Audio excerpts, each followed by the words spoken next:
So may hapon yung tanan. Ako day si Janeiro Nimbook, and today I want to share how technology influenced me as a student and as a Filipino. So mo na akong topic.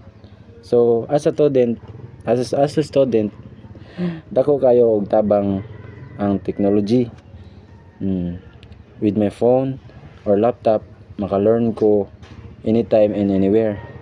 So dako siya tabang para sa ako. And if na ako'y lesson nga lisod sabton, and I just search online kanang mga like Google ana. Then sometimes technology is also a distraction because of social media and games. Maka-disturb siya kay sa mga duwa bitaw.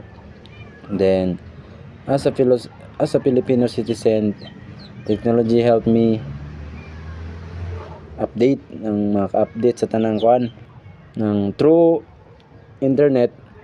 Kabalo ko sa mga balita, sa mga niagi nga mga disgrasya, mga bagyo, ibaw ko ano siya dayon.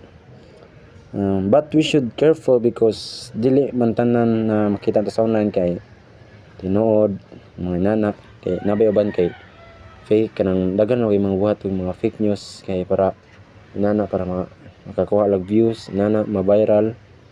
So mo siya nang dako tabang ang sa kuan technology kay maka-communicate ko sa akong mga loved ones, mga parents. Dali na lang kayo kanang communicate bitaw kay through internet or gadget, kay dali na lang kayo ba. Then we must think before nang share ng atong nanaundaan ba atong i-share kay og tinuod ba ni siya kanang nana pagawas nila nga kuan. So for me is technology is useful if used correctly.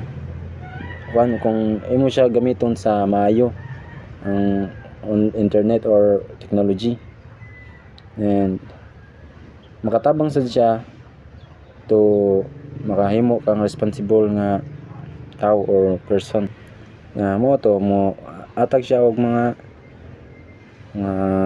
information nga makahatag siya nimo og nang learn bitaw ka nang maka-grow ka